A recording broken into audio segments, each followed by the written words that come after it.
my gosh, dude. What's going on, YouTube? It's Hey RV. We have a June the King video.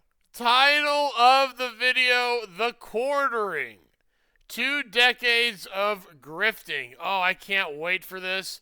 I don't know a whole lot about this guy. I only really knew about him because of the casino, so I have no idea about this guy. Not going to have a huge intro. We're going to have 2 videos. It's a 3.5-hour video. So we're going to break it up into 2 videos. Hit that like, sub, comment if this is coming up in your recommends. Greatly appreciate it. Huge shout out to everyone supporting the channel. Let's get it. In the political commentary space, there are few as detested and as untrustworthy as Jeremy Hambly. He is What? Schrodinger's grifter. Wealthy when there is doubt about his net worth, yet poor when fundraising through the guise of desperation. $80,000 in equipment. I've got $300,000 almost floating right now in debt. I'm saying I make well over $1 million a year just on coffee. Jeremy has an extensive history of fundraising. What?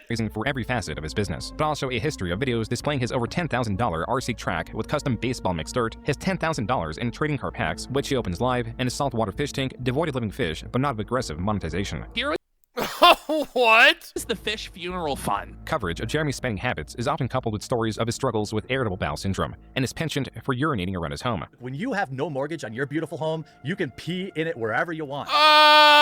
What? And the fact that they think this is some kind of own is weird. It's never something I denied. The combined decline of viewership, revenue, and respect for him have induced more outbursts, furthering his decline, and increased interest in his history, which he desires to conceal. So who is Jeremy Hambly? What truly motivates him? And why does he have over 10 channels spread across his nearly 2 decades on YouTube? An important part of Holy shit. grifting is to sell with confidence or with purpose, not in the belief of the product, but for the sake of personal gain. Jeremy Hambly in the 2000s discovered that he was seemingly good at Whoa! Look at how different he looks, dude. Holy shit. 2 things: computer repair through his employment at a computer repair shop and persuasion. This is the type of skill that I had realized working fixing computers, that I was good with people.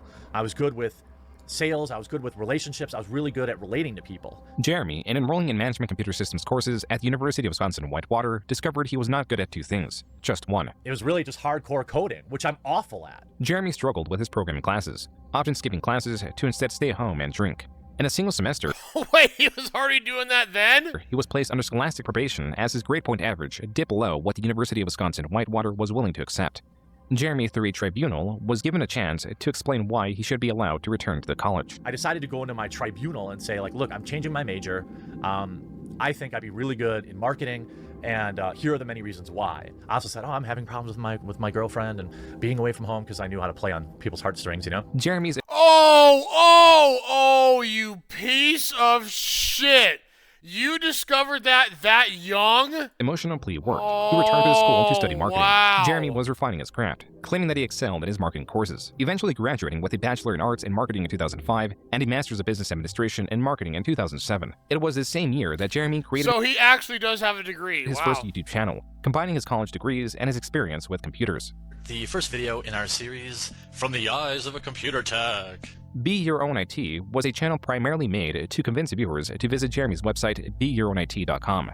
In both areas, Jeremy heavily promoted his personal computer repair courses, laptop repair courses, and even a guide on how to start a computer repair business. Eventually, he would sell the physical tools needed for computer repair. Among the hundreds of videos encompassing guides, general information on computer components, and advice, few would be archived. The videos that were would haunt Jeremy for decades. At the Why? office this week, we had a situation where one of the techs came across some pictures on a customer's computer that were of the child pornography variety. I don't Why are you sharing this? really know there's any tech way to put that. The point of this video is just to remind people that, you know, as techs, we read your emails, so to speak. I'm not saying it's What did you say? right. I'm just saying it happens. So if you have things that you don't want computer techs to see, you know, maybe change the folder name when you take it in if you can. While some would see this video as informative, Okay, wait a minute. So, did you call the police when you discovered that, or what? and how computer techs have access to users' personal information, others would, eventually, view this as Jeremy, per his specific example, advising predators on how not to get caught. For the time being, this video was buried under popular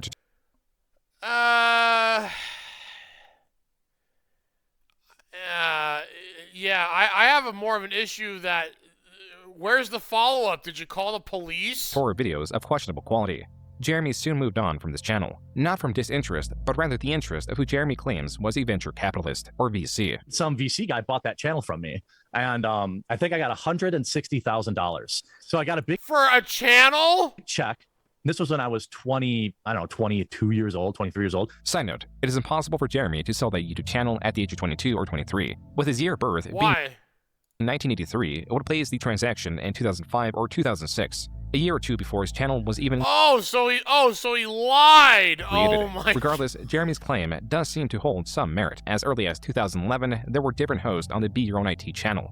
With this potential transaction, the So I guess he didn't lie. possible selling of the Be Your Own IT channel, something changed with Jeremy's outlook on YouTube. Suddenly, channel growth could translate directly to revenue. The grift, as it were, was not entirely in the selling of products through his personal websites. It could now also be to sell a channel and the website coupled to it. This could explain RC Nightmare, a channel established August 27, 2010. As Be Your Own IT drew from Jeremy's experience with computers, RC Nightmare drew from Jeremy and his best friend Brandon's enthusiasm for RC cars. Specifically higher-end, customizable, remote Oh yeah, dude, those are sick. Like I never really knew like how deep that goes and the thousands of dollars that could be put into that shit. control vehicles. Yeah, Some those are with the pretty ability cool. to surpass 100 miles per hour. Yeah, that's Jeremy insane. and Brandon began by uploading videos focusing on unboxing cars and tutorial videos on how to optimize or install components. Brandon was adept in the verbal and physical breakdown of the vehicles, from the aerodynamics to even the thermal Wait. Is that the thing? Is that the guy or what? dynamics. Brandon speedily named off components and even their composition. Jeremy, however, often spoke of personal anecdotes and the superficial qualities of the Did he dye his hair? Did he dye his hair? Oh, DSP, what are you doing? Hey, your hair and your beard are two entirely different colors. vehicles, sometimes Holy even shit. struggling to remove the vehicle from its cardboard platform. This time I'm actually a little bit better prepared to get this thing out of here.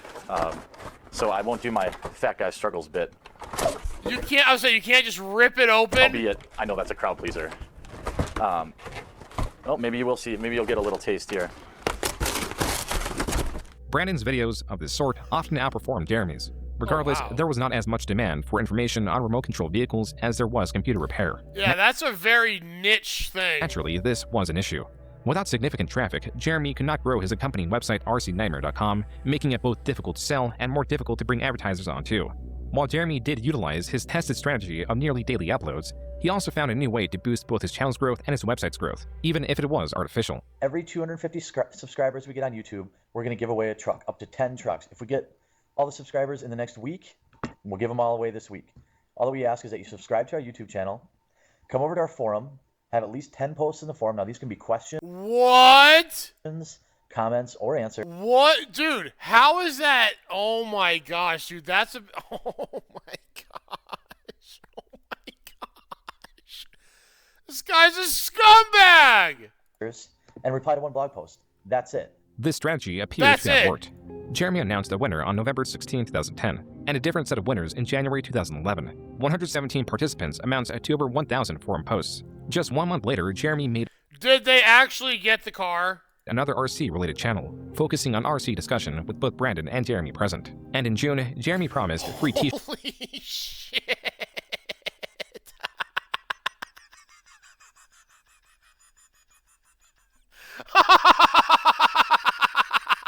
God damn.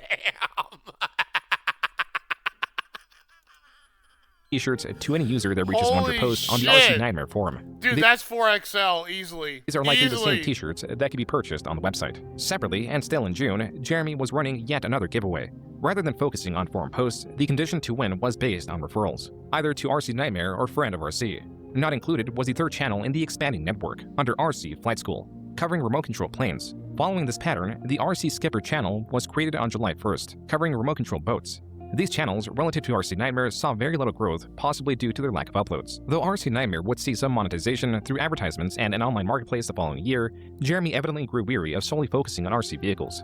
This explains the existence of score10bucks.com, a website run by Jeremy. It is also tied to this Twitter account under his name. Dude, just the amount of research that is done in these documentaries is so next level. Jeremy Hambly. So next As for the level, website, dude. Jeremy appears to have been drop shipping select DVDs. Quote, here's what we're doing with our advertising budget. Instead of building tons of websites to promote these DVD releases or buying up ad space, we spend our budget on $10 gift cards to a major online retailer. Everyone likes free money, and getting $10 for buying a DVD is essentially getting a DVD for free. Unquote. Wait a minute, is the DVD $10 or what? Website, apparent from the my lack of gosh. updates, was abandoned the same month it was erected. Jeremy, unrelenting, created yet another website known as Marketing Sheriff. As with Be Your Own IT and RC Nightmare, this website had a forum, accompanying tutorials through the Marketing Sheriff YouTube channel, and offered one-on-one consulting. Quote, Marketing Sheriff also hosts high-level online marketing video lessons, elite contract negotiations, and members-only forums of experts to get your questions answered right away. The Deputy Program is a group of the world's top-performing online marketing, design, contract negotiation, and all things business-oriented. Unquote. According to Jeremy, Marketing Sheriff, in focusing on servicing higher-end clients, would be his main revenue stream. Similarly successful was MTG Headquarters, a channel based on the popular trading card game Magic: The Gathering. What's up, guys? Jeremy and Brandon here from MTG Headquarters. That's short for Magic: The Gathering. How's it going? While Brandon would make appearances on MTG Headquarters, this channel was largely run by Jeremy. Rather than focusing on the strategic elements of the game, Oh man, look, dude. If you, I never got into that shit. I don't understand it. Never understood it. I don't care. Don't explain it to me. It's just not my flavor of ice cream. Hey, if you're into it, cool. Dude, I never understood that shit. Jeremy centered his content on unboxing card sets. There were still more channels to be made, such as Team RCN and RCS Spotlight. God, you see how fat his hands are? God, Both of these channels were soon damn. abandoned, as was the fate for all of Jeremy's RC-related channels. As in early 2013, Brandon had moved, making frequent uploads unfeasible and decreasing Jeremy's passion for the channels. This will be the last time I explain it. Brandon didn't leave, he got a job. And his job took him to Kentucky, and I'm very happy for him. The RC videos I soon mean, dude, you see how he speaks right here? Is very normal, very just like, you know, everything seems pretty normal. paused across the board. Jeremy claims to have sold an RC channel, but is unspecific with which one. You know, and then I started a channel about RC cars, and I sold that. None of the aforementioned channels have seen any uploads outside of Brandon or Jeremy. Perhaps he means he sold a website. Only that too would be devoid of updates for years to come. Even the bottom of the website's homepage displays Brandon and Jeremy as the owners. Whatever the case, the RC channels and website remain largely inactive. Jeremy's focus instead was placed on his Magic: The Gathering channel and his vlog/self-improvement channel, Me vs. Me. The latter was established What? under two goals: to lose weight from a starting point of 346. Oh, holy shit.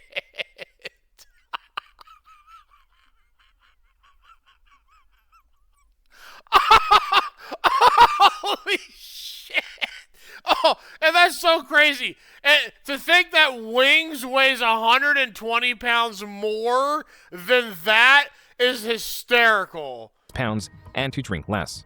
Jeremy abandoned his Oh, channel wow, good job. and possibly his goals in just 3 months. It was here in 2013, with nearly all former projects abandoned, he finally found the man. success he desperately sought. In making videos opening booster packs to obtain high-value cards, by September 2013, MTG Headquarters reached 25,000 subscribers, making it Jeremy's fastest-growing channel. Like his prior channels, he also created an accompanying website and focused on nearly daily uploads and giveaways. Gonna do a giveaway coming up. Stay tuned. So, I'm gonna do a little bit of giveaway. Let's get right to it. And that's why I'm doing a giveaway. Wow. I've been trying to give these away, which are the event decks. Jeremy here from MTG Headquarters. So is there can anyone verify that they actually got the shit? He's doing another sicko giveaway. I mean, obviously I kept the rares, so yeah, you know, I got. Can anyone verify that they actually got the stuff they ordered? Yes or no? Channel somehow. These giveaways still required users to subscribe to MTG Headquarters or the new set of trading card-related channels.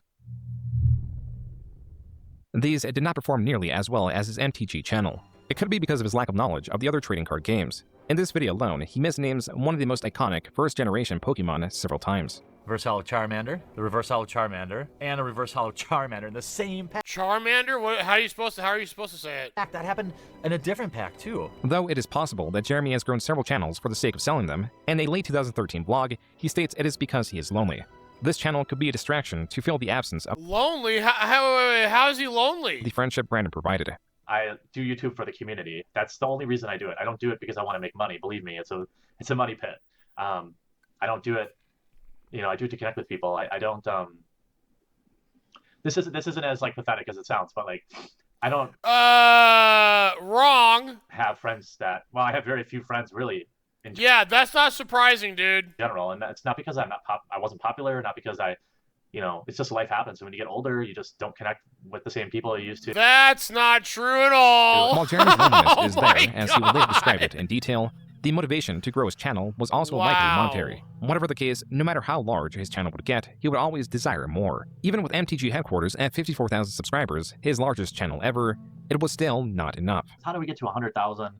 How do we continue to fulfill the mission statement that is basically to grow the game and grow such an amazing community? What is going on with his hair? And why is his hair and beard two separate colors? Community.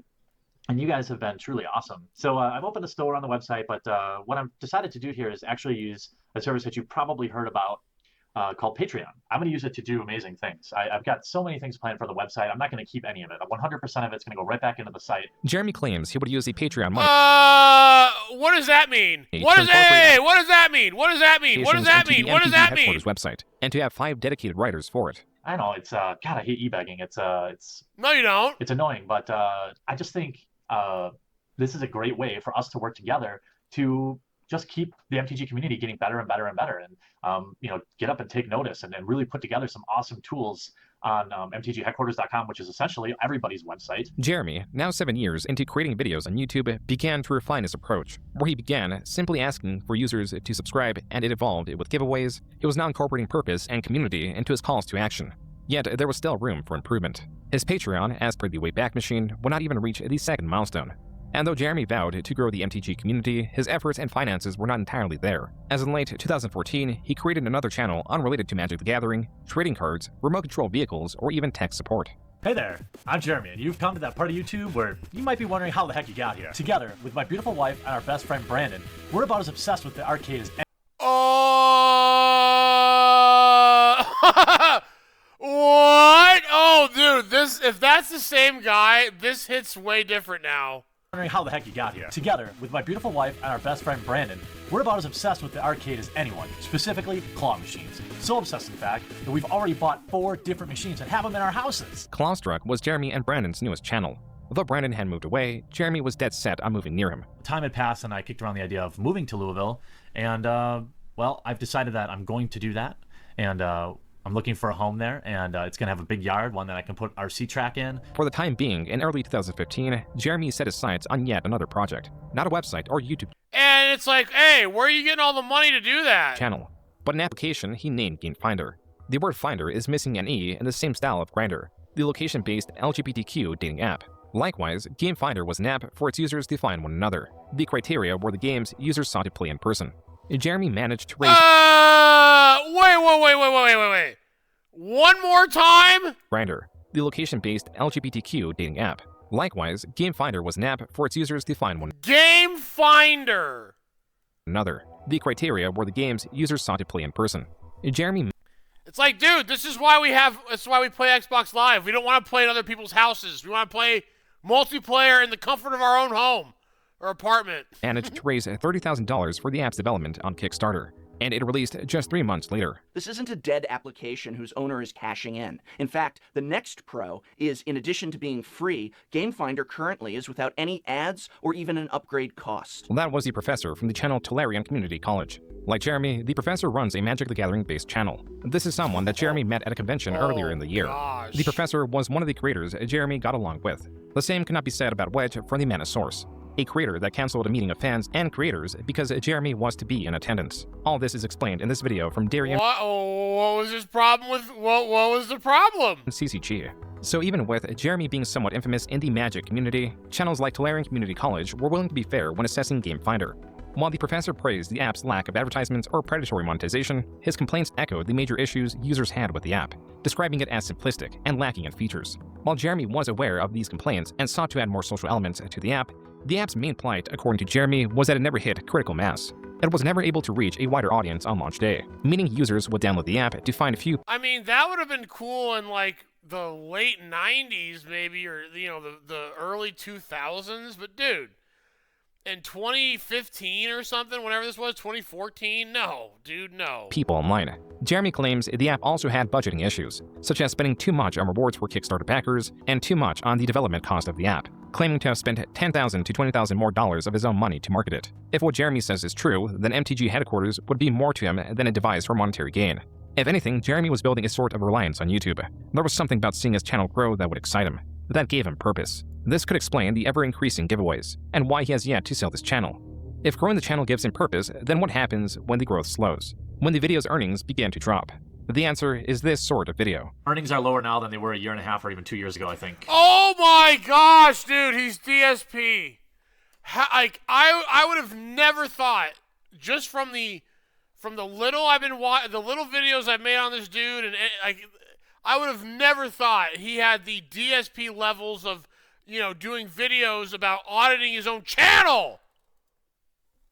For at least for my channel, and I know if you watch guys like Brian or Wedge talk about it, it's the same thing. True for them and true for all YouTubers. Everything on this shelf is going to be given away to patrons. Each month I'm going to host several giveaways where any patron will just, win it from, even if you back for $1, you're eligible. I never started this channel with the expectation of making money.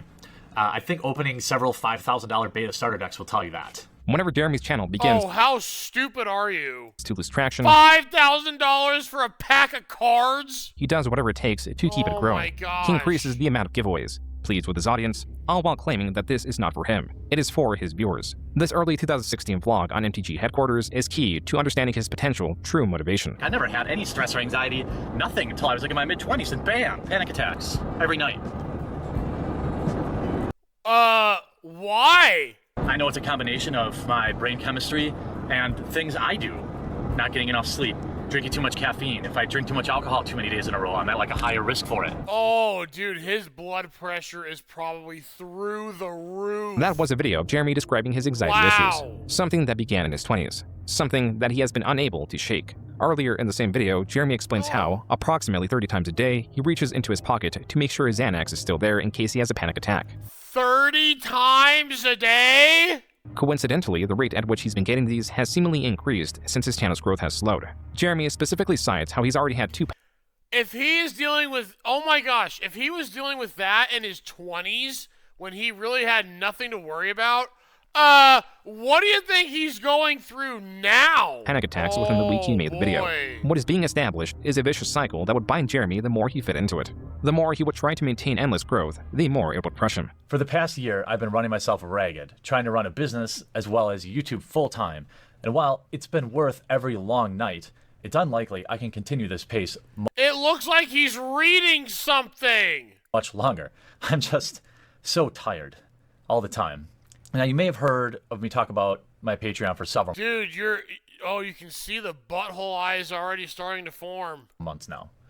The truth is, the support I'm receiving on my Patreon is literally the only reason I can spend the amount of time I do now on these YouTube videos. What I so desperately want now is the chance to take my channel to the next level. In this video, released April 2016, it appears Jeremy was reading a pre-written sales pitch, Yeah, he was. It's so obvious. asking his audience to increase their support on his Patreon. I mean, just look at his eyes. It's so obvious. He's not looking in the camera. He's like looking and he goes down here. Yeah, I'm just so tired.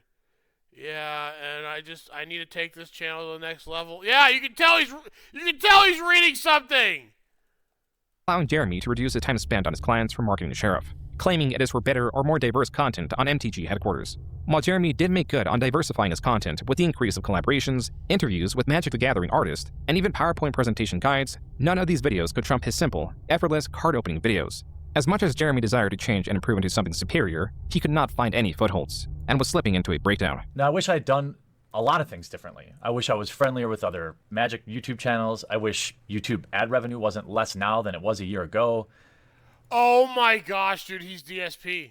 He's But DSP. I can't change any of that, really. It was just a month later, in May 2016, that Jeremy went on his infamous Twitter rant, spurred by this panel. Women are playing Magic and we're here to stay and there are only going to be more of us. And that's kind of the conversation I want. Okay, so I have now, instead of just what? Okay, that's okay. What's wrong with that? looking at us as something that is weird and to be studied. This panel was What? streamed and uploaded in video form. It is titled Women in Magic Panel and sits at only 22,000 views. It is not at all a video of major significance and is of 4 female judges discussing their experience in the magic community, from the sexual harassment they received Oh, I was to gonna say, oh my god, oh my god, I can't imagine. I can't imagine those poor girls that what they have to deal with. Being around a bunch of oh, oh my god. Oh, and the smell. So look, I have a friend, and you know, they like to tell me sometimes that when they go to these things, these events, I mean, it smells god awful. Has anyone seen the AEW? I mean, I don't know if these are real or not. I tend to think they are. The pictures of the chairs after their pay-per-views and the skid marks on them. Oh, I just can't. Oh, I can't imagine. Oh, I can't imagine. Women in Magic to And be just, I mean, and dude, just think of someone who plays Magic the Gathering. Okay, think of it in your head. Okay, now that person, do you think is socially, you know, can just talk to anyone, or is super socially awkward? Which one you think? Oh, and it's like, I don't even think they're I don't even think they're just being awkward around the women. I think they act that way around the guys too. They're just treated as a norm in the Magic community. Louis Scott Vargas, a streamer, quoted a different Magic creator who posted the link to the video on Twitter, noting how disappointing the comments were in response to the video. Jeremy, under his MTG headquarters account, responds by stating that they should not be so thin-skinned. Yet another creator joins the conversation, emphasizing how people should be less crappy to each other. Jeremy responds, quote, "I simply choose to not be offended by what anonymous commenters say. That's a lot more obtainable," unquote. The conversation then moves into gender and skin color. Jeremy stating it is entirely irrelevant. Whoa, wait, what? Obtainable, unquote. The conversation then moves into gender and skin color. Jeremy stating it is entirely irrelevant to Magic players, and how his penis does not in fact make him stronger. This kicked off a new set of tweets, not directed at any individual creator, rather the Magic community in general. Quote, "So many mindless betas in the MTG community. Come on, sheep. Demand proof, statistics. You know, actual evidence. Attention, sheep. Formulate your own opinions. Being wrong is simply better than parroting popular opinion. Apparently presenting a logical alternative to playing a victim means you hate women. I should have known better, lol. Going back to real world. This era of feminism gets lost in spending more time shaming." Dude, and look at how far apart they're not even oh my god. In the actual conversation. I love women. They are every bit are equal, unquote. Jeremy would delete these tweets soon after posting. This would not stop them from being archived. Why? Why did he delete those? And immediately posted again on Twitter. This user takes note of his specific tweet in response to a comment about planeswalkers needing their own bathroom. Jeremy adding that they should send their urine into the aether. This was viewed as a commentary about the controversy of trans people requesting to use the bathroom of their gender identity. Jeremy responds to this screenshot with, quote, "Things turn toxic, so I clean them up. But yeah, you're right. Planeswalkers should use their own bathroom in the aether, kid," unquote. I mean, this is what was going through my mind. You guys think that joke is transphobic? You think that joke makes me a monster? Let me show you what a monster is. According to Jeremy, the pushback from his comments encouraged him to double down and act more aggressive, even if his intent was not an honest commentary. Even though Jeremy frames it this way, he would first attempt to regain the favor of the community with an apology on Reddit. Quote, "I want everyone to feel included in MTG. You can't really control." I mean, why wouldn't you want, like, I don't know, maybe they didn't want girls in their shit or women in their shit. I don't know, but like, wouldn't you want to encourage that to grow the whatever it is, to have more people have it, so then it just grows whatever you're doing? No, like why would he even say anything? Holy how shit. People react to certain things, and certainly Twitter is not a great place to have a complex discussion on gender issues. Everything I said after my original few tweets was at best insensitive and at worst outright wrong. Again, I am sorry, unquote. This post has exactly 100 comments and 0 upvotes. The comments cite Jeremy's passion and specificity behind the deleted tweets and are distrusting of his apology. Some are even noting how often Jeremy is editing the Reddit post. To this specific comment, Jeremy responds, quote, "Yeah, it wasn't reading right. I'm not good at writing, so that's why I do videos. I am just trying to apologize, and the comments keep saying it's not good enough," unquote. Jeremy would address his tweets in video form. You know, drama over. Don't be a dick. I thought, I guess, maybe I had to say that, but from what I'm seeing is you all just basically know that, you know? It took about a month and a half for Jeremy to begin right Dude, well, I'm so confused. where he left off. What? On Twitter, he changed his display name to MTG Shitlord HQ, derisively called Wedge the Hamburglar. On his personal account, stated Wedge is a cancer, has zero original ideas, and steals others' content, and tweeted even more, stating, quote, "Alpha personalities are the ones making all the money in MTG. Talk to any vendor. They are capitalizing on your beta-ness. The MTG community is not ready for truth. Cucks and white knights drive the entirety of the narrative. Wizards, discrimination is guaranteed if you have a conservative mindset. Community discrimination also guaranteed. I mean, look at their community team. Every one of them is a leftist. Don't be a beta lotus, folks. Be an alpha." Unquote. Jeremy changed his display name again the following week, this time to make magic dank again, and tweeted, quote, "Straight truth." Wait. Make magic dank? Dank? D-A-N-K. That word has a different meaning. When I was growing up, we did not. Yeah, dank described the chronic, dank. I need some dank. Yeah, what do you mean, dank? The reason you can't trust me is easy. I don't need your money like other top MTG channels. Simple as that. Here is the thing about my fellow shitlords. We have real numbers. Some would like to believe everyone who plays MTG is a snowflake. Nope. Unquote. In August, continuing this escalation, Jeremy announced that he had blocked many people on Twitter. Back to his personal account, Jeremy posted pictures of his guns in response to riots happening in his area. Finally, Jeremy, and that the vast majority of MTG YouTubers have subpar production quality and are boring. On the Magic TCG Reddit, users commented on Jeremy's ongoing rants. One former creator blames Jeremy for why he stopped making videos, specifically due to how Jeremy's low-effort pack openings flooded YouTube, potentially burying their higher-effort content. Dude, this sounds just like DSP, bro!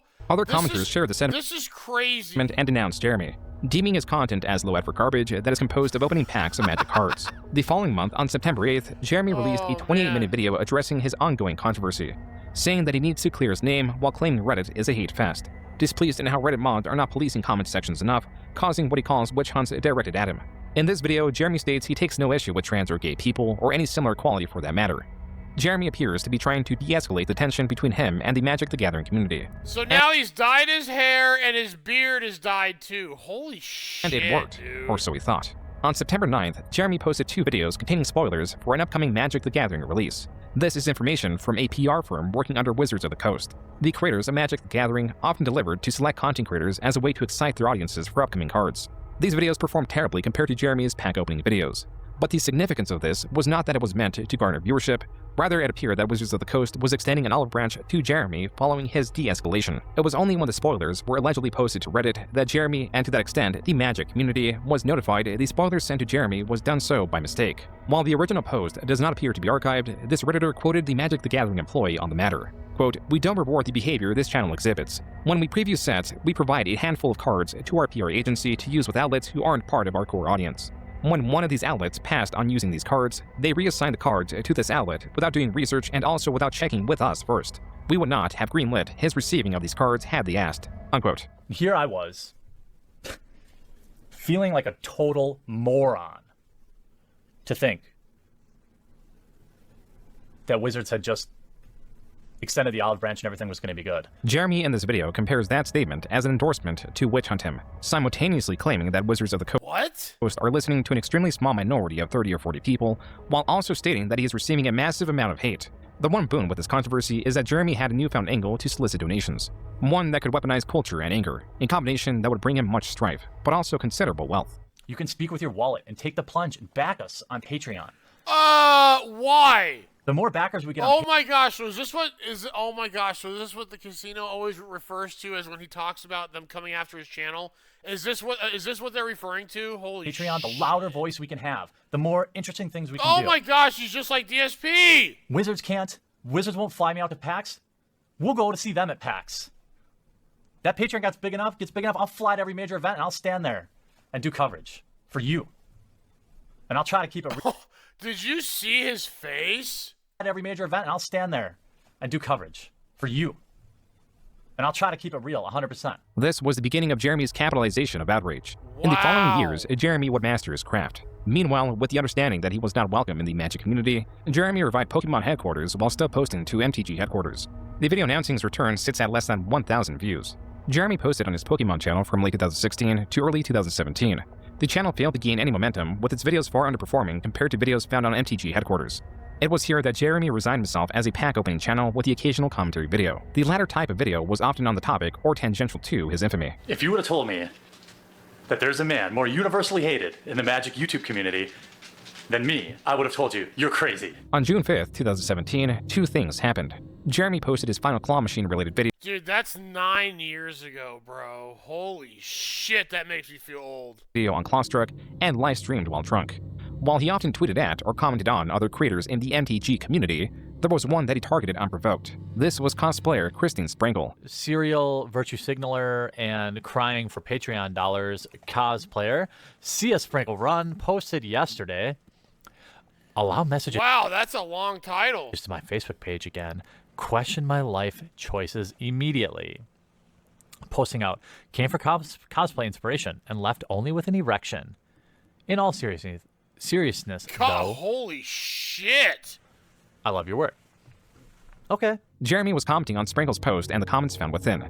A post about receiving unwanted comments. Here we go. Victor Puente, cuckold. You know this dude's a cuck. Oh, yes. Puente! Oh my gosh. Comments. Here we go. Victor Puente, cuckold. You freaking...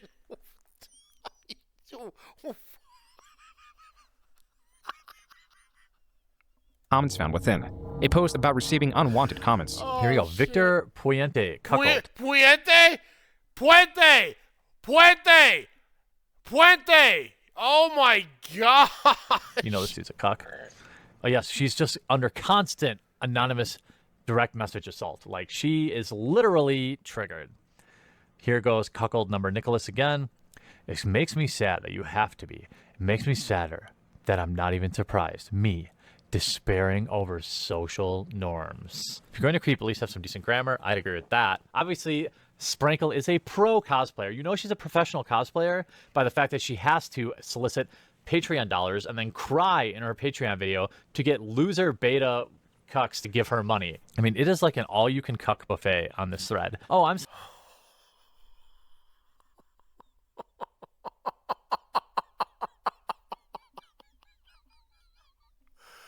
Oh man! Oh dude, this hits so different now, dude. You can't tell me this doesn't hit different, knowing what we all know. Sorry, Sprinkle. Let's look at your cosplay, your art, where some poor 14-year-old kid was unfortunately made an erection comment about you, and fuck him for being such a degenerate. I mean, what is sexual about this? Nothing, right? Oh no, totally nothing sexual about this. Oh yeah, here you go, Sprinkle. Another. I mean, the first one, yeah. This one, what's wrong with this, dude? This looks pretty normal. They're totally non-sexual picture where the that is not like Pokeball happens to be right on your fucking bush. Okay, I get. Okay, all right. Okay, yeah. Let's see what we got here. Oh yeah, you're wearing a bodysuit. Yeah, nothing sexual about that. Oh, here you go, wearing basically a bra. Yep, nope, nothing hot about that. Basically wearing a bra. Here we go again. More basically 75% nude. Nothing sexual there. Oh yeah, look at a bodysuit. Yeah, I'm not gonna sexualize you. I mean, dude, there are women at the gym that wear way more revealing clothes than this. Like, come on, man. Like, I get what you're trying to say here, but it's a bit disingenuous. Fuck me if I'm gonna say that I wish there was a little slut down here, for me to, for us to pleasure each other. If I'm gonna say that I wish there was a little slut down here, for me to, for us to pleasure each other. What? Because that's not what your intent is. Jeremy ended up directing his audience towards Sprinkle's Twitter. If not his comments, then this is indisputable evidence of targeted harassment. Please, everyone on the internet, come and support CS Sprinkle Run on Twitter and let her know how totally unattractive and unsexual she looks and how few Patreon dollars you're going to give her, and maybe she will avoid these digital rapes. This was not the only time Jeremy commented on Sprinkle or her appearance. In this tweet, Jeremy... Well, wait a minute. She's providing proof, though, right? Like, she's showing you the... Okay, all right. Jeremy refers to Sprinkle as a man. This Twitter user claims that Jeremy, in a deleted video directed at Sprinkle, stated, quote, "She's a dog, a 3 out of 10. I'd still do her," unquote. These comments all came back when in November 2017... Now, was he married when he made that comment? I mean, it's still pretty whatever, but like, Was he married? It makes it worse if he was married. Sprinkle stated that Jeremy, through MTG headquarters, has made her life hell this whole year. She followed this tweet by announcing that she was ostensibly leaving the Magic community, also citing that she was going through a horrible breakup. Jeremy was immediately blamed for Sprinkle's departure. One day later, Jeremy published 2 videos. The first could be found on his newest channel, TheQuartering, a channel that hosted commentary videos mostly commenting on the Magic community or media similar to it. The second was MTG headquarters. These videos bring attention to the ongoing campaign to get him banned from Magic the Gathering, a campaign whose supporters were galvanized with the departure of Sprinkle. Commenters and creators alike were calling on Wizards of the Coast to take action, pointing out Jeremy's comments. Yet there was one often missed, a video in where Jeremy does not target a specific creator, cosplayer, or commenter, rather Mark Rosewater, the head designer for Magic the Gathering. I ran a similar scientific poll, and I even asked everyone to tell the truth. I said, hey, quick poll. How many of you did Mark Rosewater touch inappropriately? Parentheses, tell the truth, internet. Since internet polls are scientific fact, consider this your trial, Mark Rosewater. Now, I know he has me muted. That's fine. Jeremy created a poll insinuating that Mark Rosewater was a predator even after Mark had blocked him. This was Jeremy's attempt to discredit Twitter polls and also his response to Mark Rosewater citing a Twitter poll as evidence. Suffice to say, Jeremy had time and time again made himself known to senior employees at Wizards of the Coast. On November 26, 2017, the professor uploaded a video attempting to speak to the MTG community and reach Jeremy. He calls for de-escalation, for community members to stop harassing Jeremy and for Jeremy to stop his own campaign, even though he knows how unlikely that is. This is so crazy that what's happening now, this has been going on. This video was far more comprehensive. He's clearly, has a history of doing this than any other video shit. commenting on the ongoing scandal. Most importantly, it contained a great deal of evidence that Jeremy was persistent in harassing his online targets. Jeremy, just being fair here, just being reasonable here, do you think that when someone such as myself, and this is just one example, makes a reply to someone that says, oh, you lost a follower over Nazi punching joke, but you gained a modern follower, seems like you traded up, to make an entire video saying I advocate political violence? I received so many comments about Nazis and the Holocaust and my being one and what I'm doing. And, most of my family died in concentration camps. The professor's video saw mixed reception. While it was touted for the amount of evidence against Jeremy, some creators took issue with the professor's presentation and the alleged scope of 2 years that Sprinkle was harassed by Jeremy when there only existed months, not years, of evidence of harassment online. It seems to me like the way you're presenting yourself just now and the way that you've made this video, you've kind of tried to make it look as if you're coming from an area of good faith when it's kind of obvious that you're just trying your hardest to virtue signal for what you feel is the righteous side. That was creator Count Dinkula, a creator that would later start a podcast with Jeremy. He encourages his audience to research this for themselves. Advice that would go well to Jeremy's own response to the professor's video, not found on MTG headquarters, but on TheQuartering. Jeremy's video opened with the professor's minor comment about Nazi comments. Did you just evoke concentration camps to strengthen your video about mean tweets? Jeremy failed to engage with the overarching argument. Dude, look at how high he has the camera. He's trying to hide his flapjack.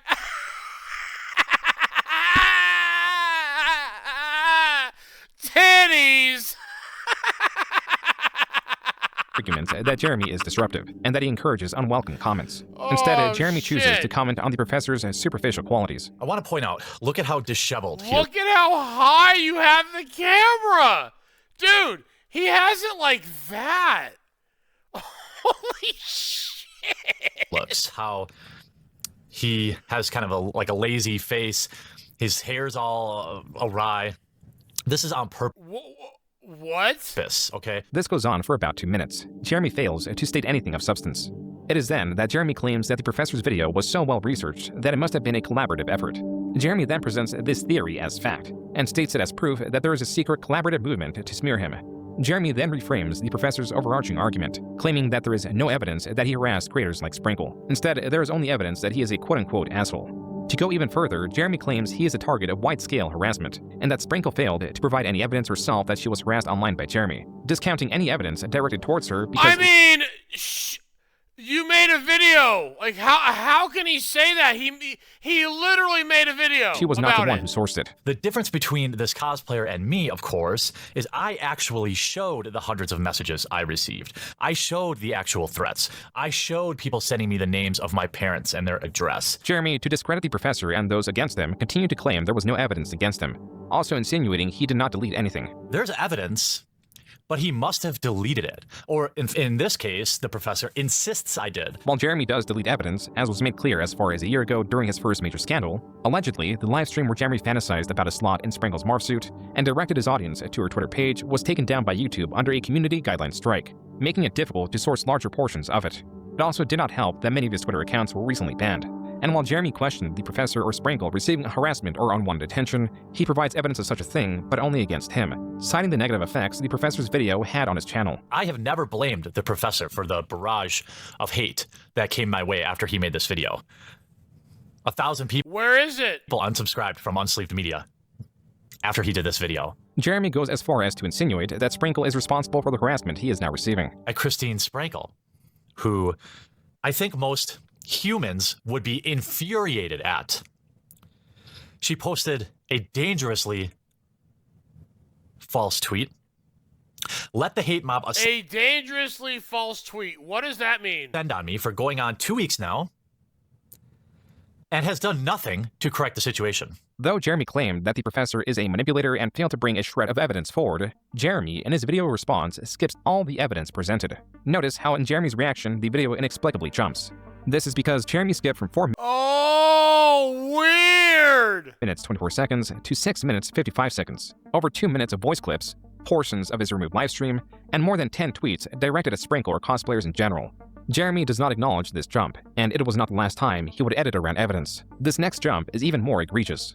Jeremy pauses the professor's video at 7 minutes 25 seconds. 1 more second and he would have displayed the evidence against him that he claims does not exist. Wow!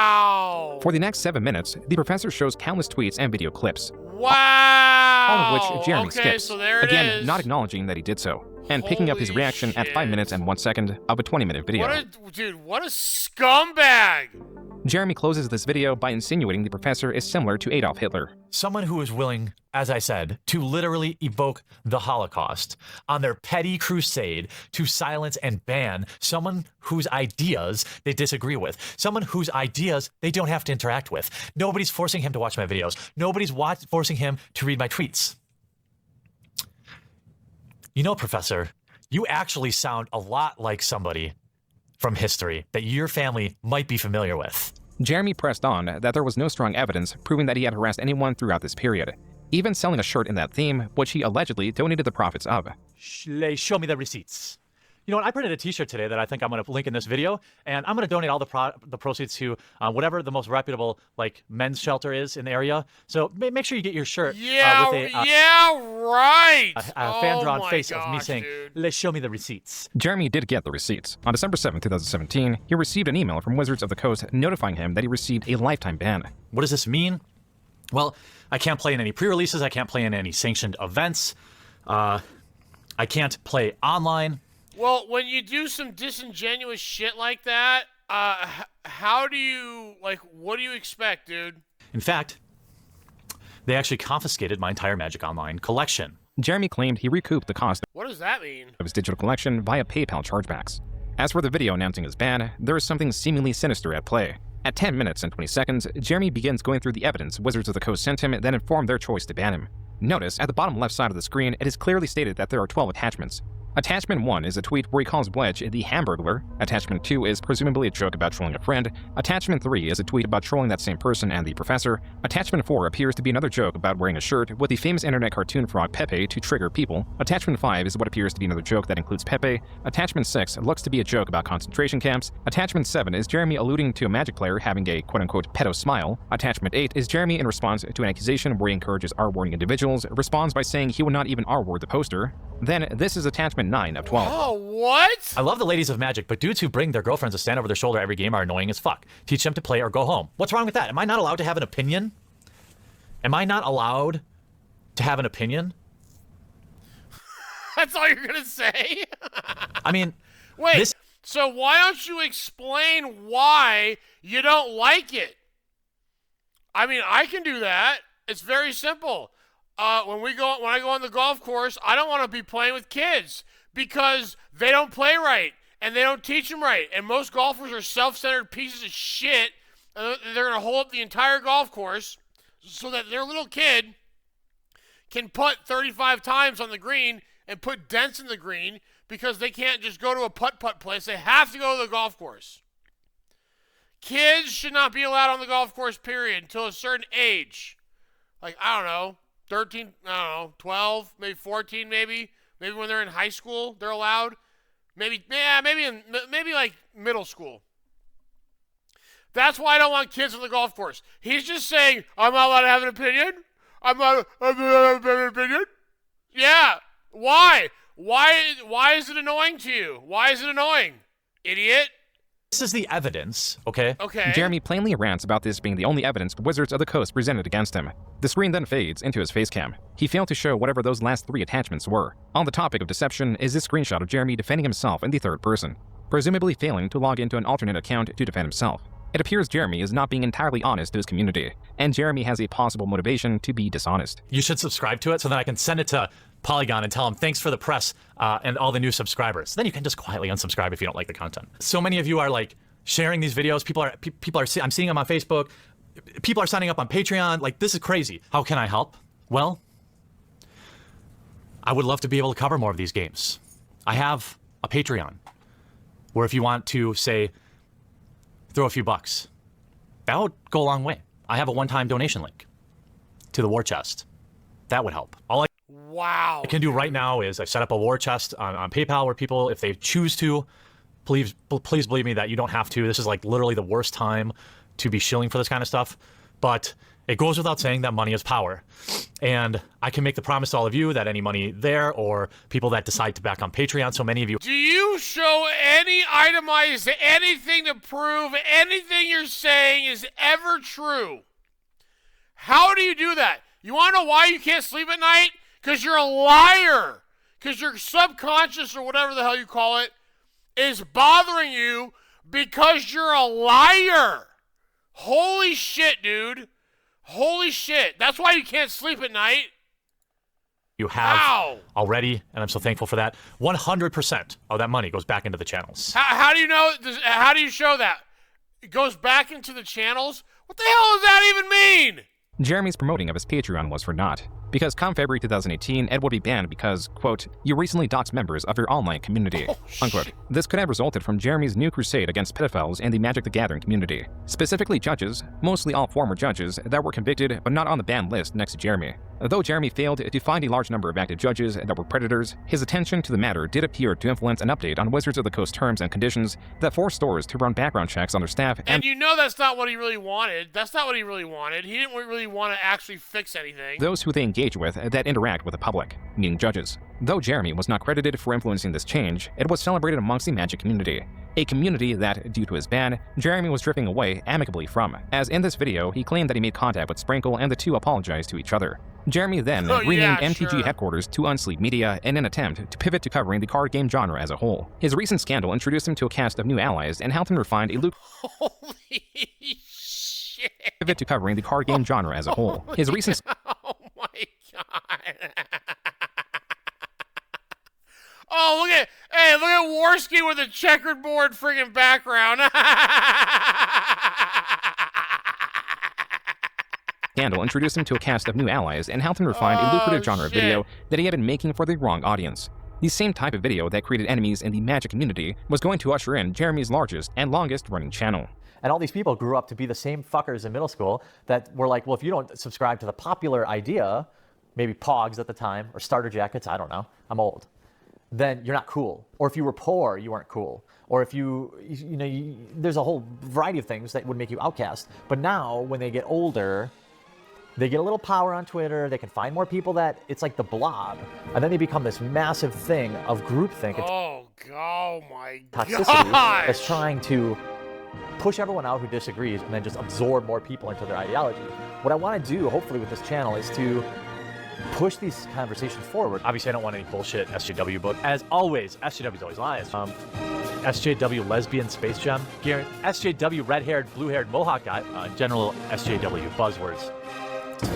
Lol cow, milking the feminist lol cow down, classic SJW stuff. BuzzFeed hates men. Feminist agenda person's feminist propaganda. Everyone needs to stop getting triggered. I'm not a fan of Brie Larson. I mean, dude, he just totally just flipped on a dime, dude. Wow. Brie Larson. Maybe it's because Brie Larson. What's wrong? Hey, what's wrong with Brie Larson? Did I miss something? Your favorite, Brie Larson. Brie Larson is going to help you. And that Brie Larson. Brie Larson. Brie Larson's Brie Larson. Brie Larson. Brie Larson. Brie Larson. What did she do? What did she do? Just you and me. All female, mega diverse MCU film directed by Brie Larson. Do it. Just posting, my 5th Brie Larson video in 30 days. Oh. Things like that. I'm already known as the guy who makes 1,000 videos about Brie Larson. Yeah. I mean, dude, you said her name a lot. It's got to be live. It's got to be in the moment. I also have to admit that I really dislike Brie Larson. Though Why? Why? Jeremy may be capable of having a nuanced discussion, for the vast majority of his videos, he certainly does not display it. In his past, his incuriousness and inability to formulate a cohesive argument has forced him. Yeah, you can have those opinions, but why? Maybe that's just me. I don't know. I'm a why person. I ask why? Why? I'm just I'm curious, but like, what is it? What did she do? What did she do to you to hurt you like that? God Time damn. after time, to make videos reliant on emotion or Holy sensationalism to draw an audience. This is why Brandon's technical breakdowns in their RC channel often outperform Jeremy's. It is also why Jeremy was relegated to opening packs of cards in a game known for its complexity and strategy, areas explored and dominated by his contemporaries. When forced to create meaningless content, the only variable Jeremy can control is content frequency. Card opening videos were easily replicable. It created competition that Jeremy admitted he could not compete with. Guys like Open Boosters came along and kind of slayed the beast in terms of, ultra rare vintage product openings. This is not the only time Jeremy was outperformed by He has no charisma. other channels. And also there were a bunch of speaks so badly. claw machine channels. Here's some deep lore. They were faking their wins. It's hard to compete winning a plush, Bart Simpson plush, when these 15-year-old kids are faking winning Xboxes and this and that. So everyone lost faith. Jeremy is limited to producing sensational videos. He is deceitful and or manipulates footage to favor him, and he uploads frequently and typically on the same day the video was recorded. Jeremy is a perfect fit for a political commentary channel, but political commentary narrowed to only culture, and again narrowed only to pop culture. For Jeremy, the era of selling channels had passed. Now it was the era of selling outrage. If this was all that Jeremy did, he could be very successful. Only he has two major flaws. And dude, as the years have gone on, seeing this shit like develop, and it's all bullshit. They all don't. I would say 90% of the people that we see out there that are not necessarily, that are, doing the political shit, 90% of the people don't believe what they're saying. They're just riding the wave. And look, hey, I don't hate the player. But it is shocking to see just how, you really don't actually care what, you don't really actually want to debate your views. You don't really, and this is on both sides. No one wants to have a cordial debate about ideas. And it is crazy that we have gotten to the point in 2026 where we cannot have one person on one side and the other come into the middle and say, where can we agree on? What can we agree on? It's insane, dude. Insane. There is a part of him that demands respect online. The same part of him also seeks fellowship online. These two elements drive the opposite of the desired result. Thank you for your purchase. Sargon of Akkad would like to personally thank you for your purchase of 1 vial of his semen. This is a lot. What? Do you think I don't know if you use it to season or what, but here goes nothing. What is he doing? Oh, bullshit. Can't say I've ever tasted anything like that before. No way, that's real.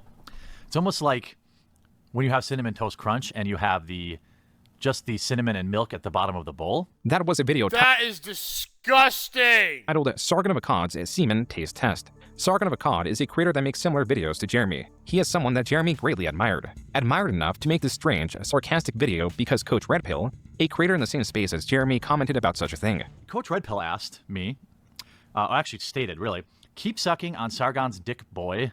V says that Sargon's cum tastes awfully good. So does it? Jeremy is not one to save face or cut his losses. This exchange was the first domino. It would bring more confrontation, and that confrontation would have Jeremy reveal otherwise private information. On May 21st, 2018, Jeremy and Coach Red Pill confronted each other on a live stream. I'll go many children education do to you have? education. How I'll many go house to children do house you have? with you. I'll go wife to wife with you. I'll go bank Okay. account to bank account with you. Anyone. Why? Who cares? Why does? Wait. So what? Why does that even matter? I'll go bank account. Who cares? I think you want to go there. Okay, sure. I will. How many children? I will. How many children? 0. Okay, I've got 4 by 3 different women. Okay, so you're a shitty dad. Congratulations. Jeremy and Coach Red Pill also compared their subscriber count. Most importantly, the two compared their estimated net worth. How many figures?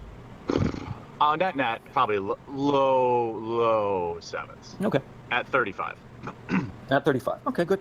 Jeremy claimed to be a millionaire. This would not be the last At 35. time he would flaunt his Okay. wealth, but it was the first time and perhaps the only time that Jeremy provided information on his net worth. This otherwise worthless information is dangerous when put alongside any would-be desperate plea for financial assistance. For the moment, it would drown under a sea of noise. For the present, it was mid-2018 that Jeremy was hitting a stride in spotlighting social justice warriors, or SJWs, a derisive umbrella term used to describe indignant, unruly adults. Jeremy was able to recenter the frustration pop culture enthusiasts felt in their hobbies, such as comic books, towards these SJWs. While Jeremy failed to move the conversation, if anything made tensions worse, he was successful in growing TheQuartering, going from 1.5 million views a month to 7 million by August, then to Holy shit! over 10 Holy shit! million views a month nearing the end of 2018. During this 11 million views a month? time, Jeremy started the podcast channel The Incredible Salt Mine with 2 other creators. Stories told in these episodes would haunt him far into the future. Oh, look at Baldo. This specific story only made possible due to a chat member donating $500. Somebody just fucking What?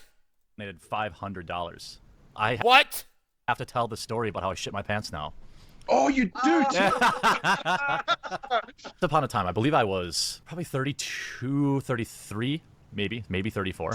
So hang on, what was that a couple of years ago? How old are you? Yeah. I'm 36. Okay, all right. So yeah, it's vivid. Go on. The memory is vivid. We're at Walmart. We had just eaten. Oh, here we go. We had just eaten at Qdoba, and like when you're gonna have I would say watery shit, you can kind of tell like your stomach kind of gurgles and. No. you know it's gonna be bad. Well, we're grocery shopping, and it starts to hit me. I'm like, oh, I got shit. We're in the front of the store by the vegetables. Oh, so you knew you had a shit. Okay. The bathrooms are way in the back or in the front of the store, like on the other side, looking for avocados, and then it's like, oh shit, it's time.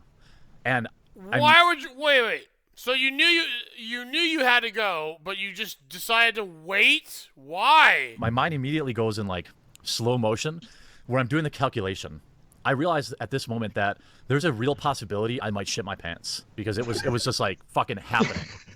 I start thinking, well, if it happens. That's weird. How do you go from completely normal to, oh my gosh, I'm about to shit myself? That's not how that works. I don't want it to be up front by all the checkouts where everybody sees me. So I decide to take the longer route to the back because I know I can kind of duck through like the clothing and like the automobile section. People aren't going to see me in case the inevitable happens. Mm-hmm. I hit the shoe section, which you guys haven't been at Walmart, but the shoe section, you're about halfway. You can see the bathrooms. Mm-hmm. The second I see the bathrooms, I get like shit radar. And I'm like, okay, it's happening now. I'm starting to think, okay, if I have to shit in the store, where is the best place to shit in a Walmart? Because I'm not going to make it. I knew for a fact I wasn't going to make it. So I cut down the shoe aisle because nobody shops for shoes at Walmart. And then I've resided myself to shitting my pants in a Walmart at this point. I'm thinking, okay, so my wife's going to have to find me like some sweatpants or something. I'm going to shit my pants. It's happening. And at that moment, a little came out. Started running down my leg. Oh, it's so sick. And I like, oh my God. You know what? I'd rather than like kneel and accept my fate, I'm fucking going for it. So I hit the back wall. I'm on the home stretch. With each step, a little more is coming out. And it's running down my leg now. Oh, too. that is so disgusting. I'm covered in shit. And I'm running like clenched butt. And I get into the bathroom. Were you leaving a trail? Were you leaving a trail? Yeah, there was a little bit. There was a little bit on the ground when I was walking back. Oh my gosh. There are a couple spots. Yeah. That's so gross. And so I get into the bathroom. I open the bathroom door, and thanks to my quick thinking, I'm already taking my pants off because I'm thinking, all right, well, my underwear, it's over. The underwear, those aren't coming home with me. But if I can save my pants, because I'm 6'5", 6'6", and a big dude. I'm not finding pants on the rack at the store. So I'm like, I gotta save my pants. So I burst in Damn, dude, is he really that tall? Holy shit. bathroom. My pants are already half off. Shit's coming out of down my leg. There's a fucking dude at the urinal, and he whips his head around and said, dude, I'm shitting myself. Sorry. And there was shit all over the floor. Why did you need to know that? Yeah, I was taking my pants off. I thought he should know. And it wasn't like... Dude, I'm shitting myself. Sorry. Yeah. All right, listen. All right, I'm gonna tell this story. What happened to me in Vegas a couple of years ago? Holy shit, dude! Went to take my kid to the bathroom. You know, go in the stall, whatever. See some big ass dude come in there. Didn't think anything of it. Like, okay, yeah, whatever. So, like, you know, helping out. You know, telling my kid, you know, don't touch anything. Everything's just so disgusting in a public bathroom. Especially in Vegas, like we were in like the restaurant. We were in like a food court restaurant kind of middle area on the strip. I don't know. So, kid gets done, open up the stall door, and this dude is standing there, and he's got his hands. he's got his hands cupped like this, and you can just see the soap. Like he went to the sink and just pushed all the hand soap in each hand. I don't know how he got them in both hands.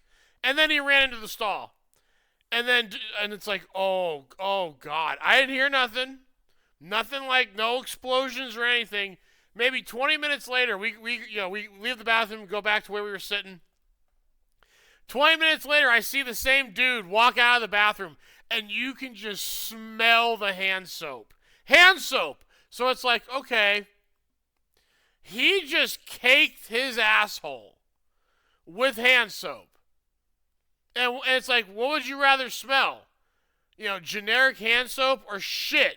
Give me the generic hand soap all day. And at this point, it's just over. It's over. I get into the stall. Thank God no one was there. Otherwise, I was going to sit on the trash can. And what's left just exits by no choice of my own. It's the rest of it. Now I'm looking down. My pants are in the middle of the Walmart bathroom with several spots of shit. There's shit all over the floor in the bathroom.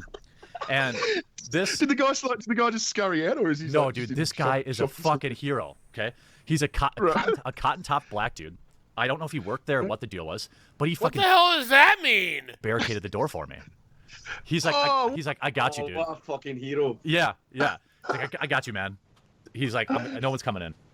So then I begin a long cleaning process of having to take a 6'5", 300-pound man taking a bath in a Walmart sink because I had shit all over. My gosh. Okay, I just described what just happened to me. Oh, so he had to do the same thing. For me. Ew. And at no point, by the way, does my wife turned one way, saw me picking out avocados. 30 minutes later, she gets a text from me. I shit myself. She had no idea. She had fucking no idea where I went. She thought I was like mad and I left. It was like, why would she think that? No, obviously I'm That's a little weird. Look, I gotta handle this. When you're covered in your own fecal matter. She's just following the trail of shit like fucking Hansel and Gretel. She had no idea where I even went. And by the time I get cleaned up, I'm like, oh, I should probably tell my wife, you know, what's going on. And I had like 30 missed calls, 30 missed calls from her. She had no fucking idea. By the time I get back to my wife, she's fucking pissed because she had to do all the grocery shopping by herself. I'm like, but I shit myself. And she's like, well, you're not driving in my car.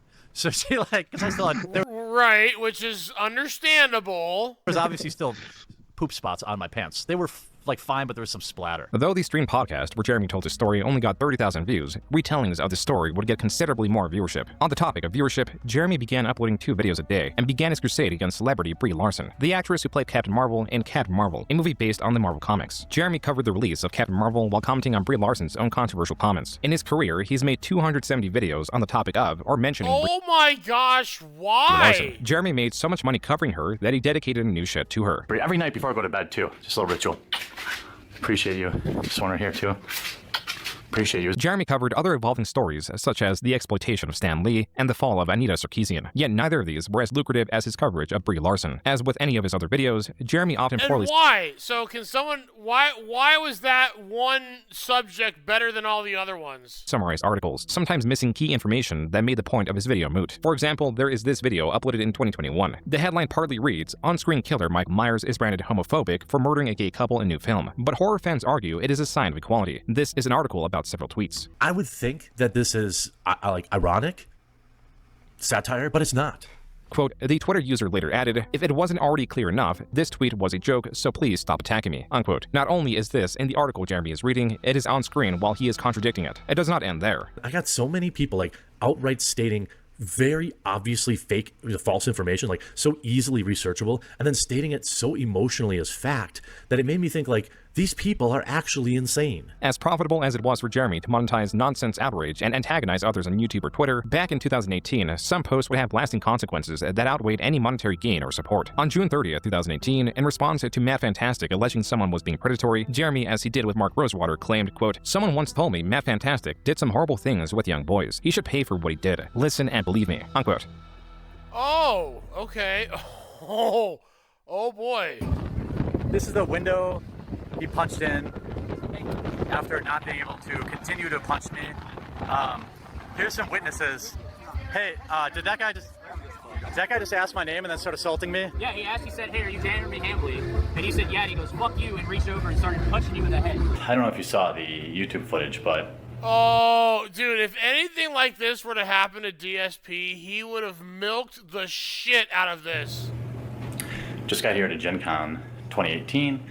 Was hanging out with basically Gen Con royalty. On August 2nd, 2018, Jeremy was assaulted at a bar near Gen Con, a convention he was attending. Jeremy explains the assailant asked him to verify who he was before striking him repeatedly on the back of his head, then fled before the police could be called. Jeremy also alleges that the bar initially refused to call the police. Look at this shirt. Why? Okay, yeah, why? Why would they refuse to call the police if someone just got assaulted? Fucking ripped my shirt. Wait, hold on. Ripped all the buttons off my shirt. Fucking... My arm is bleeding from... Here, let me put it this way. Can you see that? That's just from me trying to pull away from this guy. Like, he probably thinks he's so fucking woke. And he's gonna go tell his buddies how cool he was, right? For attacking somebody when they weren't even looking. Quote, I'm keeping a lower profile, but I'm straight chillin', doing fine. Telling stories about me online is what it is. No charges. I haven't fled the con/state. I'm drinking beers, playing games, and doing business with my friends. Unquote. Matt Fantastic, the assailant who was identified the same day of the attack, ended this post with hashtag #PunchNazis. On the 4th, Jeremy commented on the widespread coverage of his assault, remarking on the support he was receiving and vowing to pursue legal action. And though he initially wanted to prematurely leave Gen Con in fear of another assault, he made the decision to remain for his previously appropriated time. With videos of support pouring in, Jeremy on August 9th created a GoFundMe for the purpose of suing Why? For what? What? Oh, and he, oh my gosh. Look at how much money that's so sick. Matt Fantastic. The fundraiser undershot its goal of $4,000 for what? $3,000 by $6,000. Still, Jeremy went forward with it. In the midst of filing, Jeremy received an email from the Gen Con company, informing him that he and Matt Fantastic were banned from attending future events, a decision influenced by the possibility of further retaliation at Jeremy at upcoming conventions. The result of the lawsuit, to some, would be similarly disappointing. Rather than reaching judgment, Jeremy and Matt settled. Matt's apology in video form appears to be a condition for this settlement. Hi, this is Matt Loader. Some of you know me as Matt Fantastic. Just prior to Gen Con 2018, I let my anger get the best of me and physically confronted Jeremy Hambley outside a bar in Indianapolis over statements he made about me previously. I unequivocally take responsibility for my actions that evening, which were wrong, and apologize to Jeremy for my thoughtless conduct. Matt looked gleeful in his apology. So that was a non-apology apology right Something there. that was not lost on those reacting to Jeremy's video. Quote, Matt is basically smirking at the beginning of his apology. Right. He clearly doesn't think this is a serious situation, even after... And he read it. He just read it. I mean, he took no effort, no sincerity, just wrote it out, and then just, I'm sorry, oh. Yeah, that's fine. Look, I don't blame him. Like, if someone were to accuse me of that and was, yeah, that's, I mean, I don't know if I would have went that far to go track him down, but it's like, why would you, does he have evidence? Did he have any evidence of even saying that? For losing. Since we will never know the terms of the settlement, I defamation? Suspect from his smugness that he was not made to pay out much of anything, probably not even the cost of Jeremy's lawyers, since Jeremy only said, quote-unquote, remaining funds would be donated, unquote. This was just the first of Jeremy's fundraising efforts, started in 2018 to reach an unsatisfying conclusion. The second was a fundraiser for Exclusively Games, a video game, tabletop, and arcade game media website campaigning as a space devoid of politics, quote-unquote, all games, no politics. Though Jeremy had experience managing websites across several channels with little overhead, this What the hell? That's wait. Is that how much money that's not how much money he raised, right? That's not how much money he raised, right? No.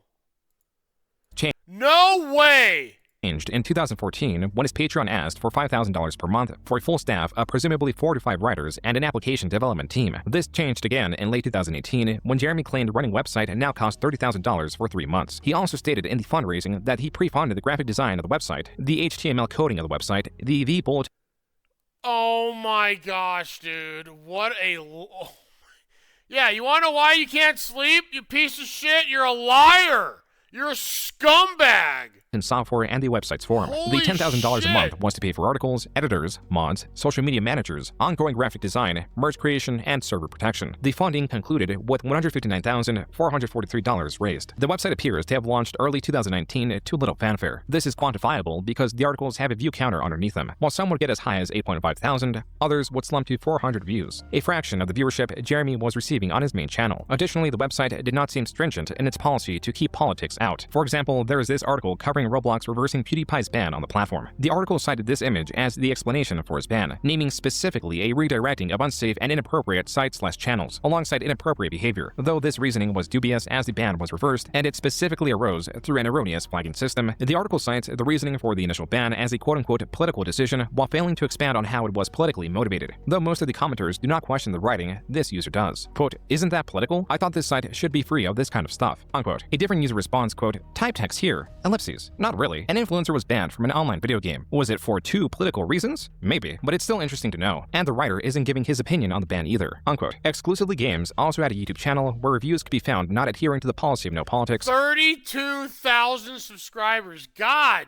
while claiming damn! to be doing such a thing. The reason it's called Exclusively Games is that its writers do not inject political agendas into their articles, which has become, sadly, as many of you know, all too common in the gaming industry today, especially in games media. So that's what it means. It means no political agendas. It does not mean no opinions about anything. For the most part, fairly inoffensively done. The game doesn't get political, there's no girl power or anti-male kind of attitude to the game, which originally worried me. By June 2019, the website was failing. The top articles were only getting hundreds of views. The same could not be said for TheQuartering. Jeremy could be seen celebrating the growth on his channel in this video posted July 1st. My sponsors don't care at all about the fact that, you know, about how many subscribers I have. They care. The only reason they reach out to me is because of my average daily views. That is why, you know, even though many of my videos get 100 to 200,000 views, which is awesome, I'm still getting bombarded with offers. I could probably do ads every few days. Hey, dude, I don't have much money, but and I'm almost like, oh my God, I just wish I could refund that. I don't want people to stretch themselves to tip me. That's why I work my day job. That's why I'll never quit my day job. It keeps me grounded and it keeps me in a situation where I don't have to worry about somebody who's just got a few bucks in their bank account tipping me. That just makes me feel gross. No, it does not, you lying scumbag! 6 months ago, the community rose up and worked together to bring to fruition. 6 months ago, the community got together and brought to life exclusivelygames.com. Quote, Exclusively Games July fundraiser. The website's monthly operating cost for an editor, news desk, $200,000! and to pay the writers is approximately $10,000. I am seeking to cover 6 months of content. 100% of funding goes into the content. I, Jeremy, have not taken a dime and will continue to draw no revenue for myself. You have no evidence of that! Unquote. This received $53,000, raising the total fund raised for the website to over $200,000. A fundraiser that came during Jeremy's best performing months so far, maintaining 20 million views a month, helped by his upload rate of 2 videos 20 million views a month a day. This likely influenced Jeremy's decision to officially leave Unsleep Media, formerly known as MTG headquarters. Jeremy applied himself to TheQuartering, not only embracing its growth, but also its trouble with demonetization. You know, it's not like 2/3 of my videos end up getting hit with a yellow check mark only after reviewing. By the way, I have over 1,000 videos. To give you an idea about machine learning, I have over 1,000 videos, and maybe 2 of them were confirmed after manual review that they weren't appropriate for advertisers. Jeremy's frequent uploads were making it difficult to appeal the videos that were flagged as unsuitable for advertising. There was worse to come. YouTube, in taking more control of its algorithm, was reducing the effectiveness of subscriptions. Previously, being subscribed to a channel meant a notification was sent to the subscriber. This was changed and now required users to select a secondary option, the subscriber bell, to now be notified.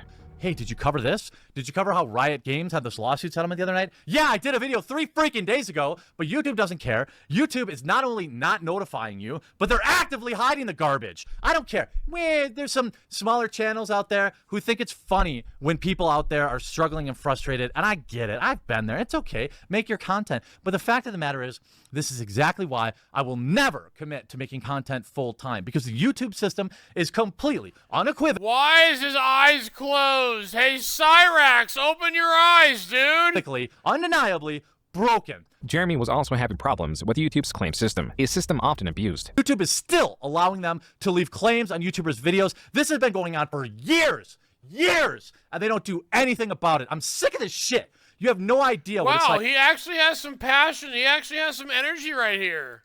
To put 2, 3, 4 videos a day and then have some dickhole claim your video and say, well, 10% of people will only fight this claim. I guess we'll just milk money off people who are clearly in fair use. And you know what, Marvel, you're part of this too. Jeremy was indeed uploading 3 to 4 videos a day. He had, in just a year, gone from uploading daily to twice a day to now double that. Within this sea of uploads, starting 2020, Jeremy began to have some unique opinions. But he said in an interview with The Independent that he was so bored of talking about the film. Instead, he turned the discussion towards his views on Mr. Weinstein's alleged victims and that adults who made choices, and why he's tired as a white man for being blamed for everything that's wrong with the world. Perhaps just the ramblings of a man who is too old to care anymore, but nonetheless, there's a lot of truth in what he says. Now, there are how many victims in Harvey's life, and I feel sympathy for them, but Hollywood is full of very ambitious people who are adults, and they make choices. If you wait a minute. If you have someone in a position of power and says, hey, I can control your I can make you a star, but you gotta, get down and do that is not okay, dude. How is that okay? What do you mean, ambitious adults? If that's the gatekeeper and you want to become a movie star and you have the talent for it and whatever, you shouldn't have to do that to become a star. Like, holy shit, that's crazy. That is a crazy opinion. Lines here. What he's saying is people knew what they were getting into when they serviced the man. Okay, and then what happens if they do that and then they didn't get what he said that was going to happen? How many of those stories do we hear?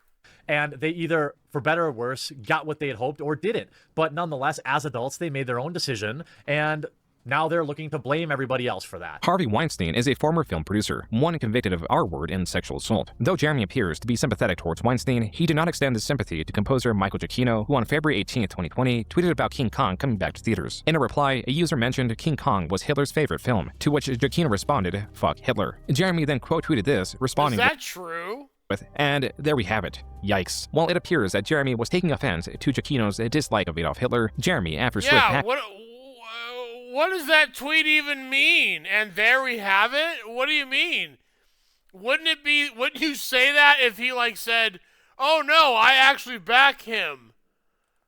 Stated, quote, "The context is that it's another comics pro with stunning and brave takes like fuck Hitler. But you're not interested in that. That's why you didn't add me. You just wanted to try and smear me as a quote-unquote Nazi. Fucking clowns every time." Unquote. Jeremy continued to I did not pick up that at all. Attempt to correct his messaging. Quote, "The context is obvious in the thread that it's another comics pro arguing with fans and making stunning and brave statements like quote-unquote fuck bad things. You don't care about truth though, just perpetuating lunacy." Unquote. Revisiting the original tweet shows that Giacchino was not at all arguing on what the hell is he talking about?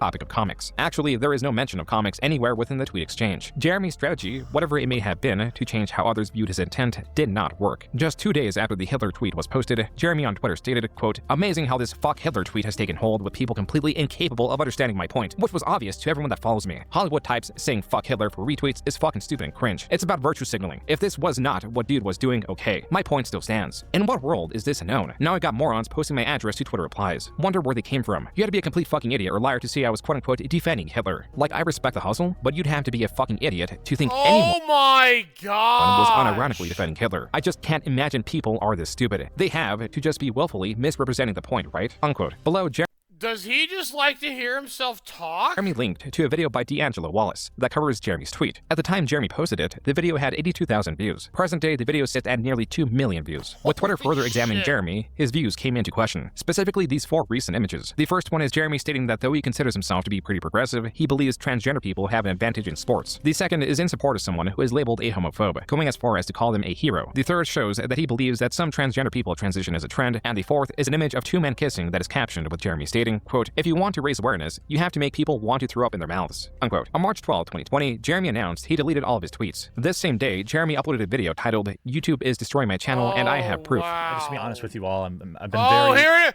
it is!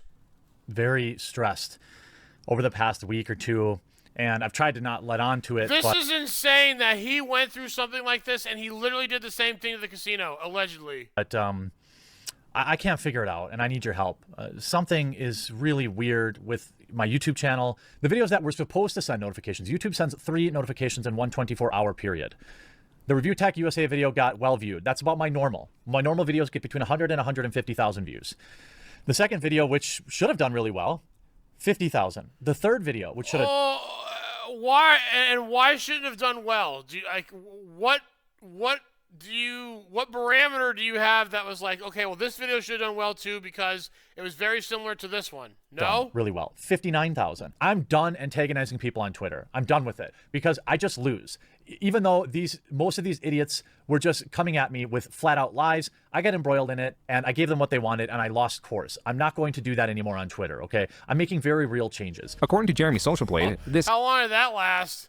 Is the dip he was speaking of. A viewership decrease of 2 million, going from 14 million in February to 12 million in March. My channel seems to be quarantined in some way that I haven't been able to detect yet, but is supported by all sorts of anecdotal evidence that I'm going to share with you to help share not just my videos, but other people's videos in this space.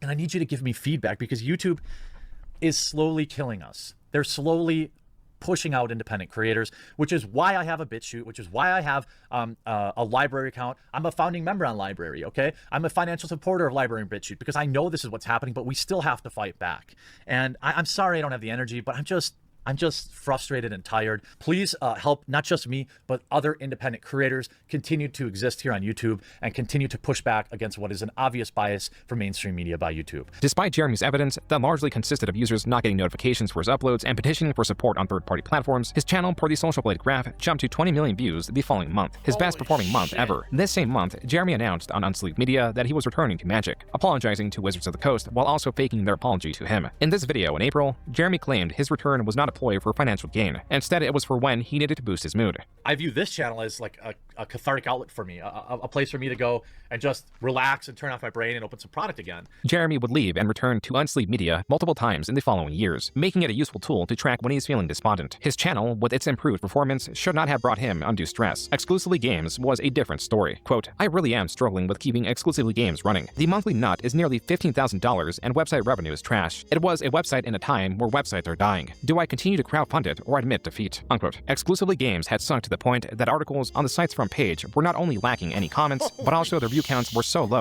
Dude, no one cared. that they were presumably not displayed. As such, the website closed in mid-2020. Jeremy later claimed that the website exceeded its $200,000 fundraised amount at the beginning of the year. I paid a severance to my video editors. I paid a severance to all the major writers, which I of course proved since then. A 1-month severance for some of the bigger salaried people. Why did I have to finally pull the plug? Well, I had been paying for everything out of pocket since basically January, which was almost $10,000 to $12,000 a month, depending on which months, how many articles we publish in a month. The figure of $10,000 to $12,000 a month was different than the $15,000 Jeremy tweeted about. With 12 months of operation cost should have amounted. Now look, like, I understand that. Like, I may say something, now, and then, a year from now, 6 months from now, 2 months from now, I may forget.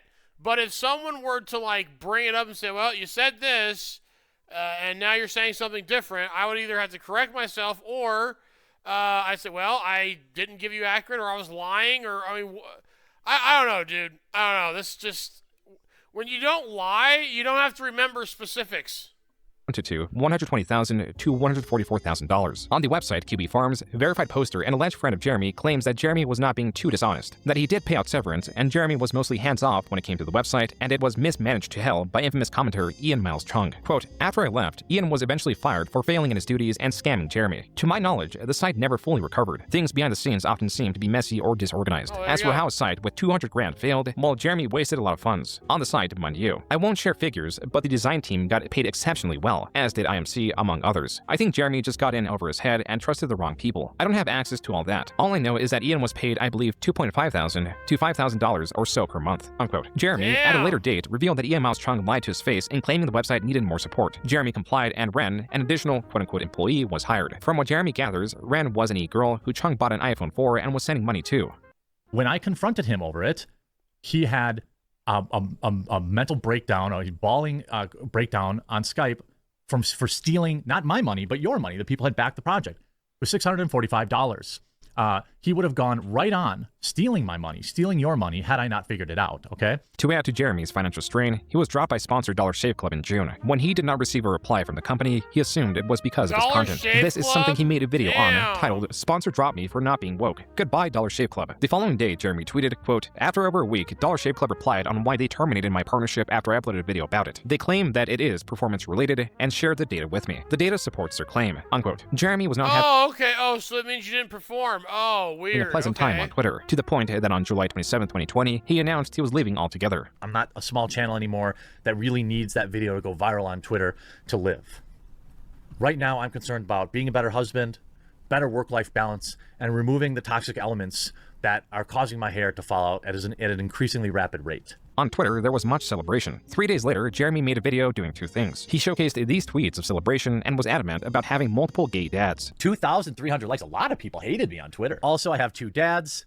I'll have you know I have two dads. One of my dads is black and gay. Also has this dad. I don't know. Maybe he has three dads. Someone makes sense to me. Now, this is one of my dads, all right? It took 5 days for TheQuartering to return to Twitter. Apparently not under Jeremy, but under his employee, Maggie. Then 3 days after that tweet, Jeremy was back tweeting as TheQuartering. Quote, yeah, I came back to Twitter. Are people not allowed to change their mind? Not very progressive. Unquote. This was tweeted on August 17th, 2020, the same day of one of Jeremy's most well-known live streams, much to his displeasure. You never know. Maybe I'm gonna pee in my trash can down here. I don't know. My wife went out for pizza without me. What? I'm gonna pee in my trash can down here. I don't know. My wife went out for pizza without me, and I'm angry about it. So I'm gonna win this round, and I'm gonna pee. If I don't win this round, I'm gonna pee in my own basement. Jeremy, inebriated, scorned, and suffering from a lack of pizza, sought to take his revenge. The object of his derision would have to be the drain in his basement. I gotta pee so bad. I want to lose so I can pee, but I don't want to lose. I have to pee so bad, though. Dude, look at his eyes! Dude, look at him! Oh my gosh, dude. How angry my bladder is. You guys don't know. It's gonna explode. My bladder's gonna blow. Get up! Get up! No!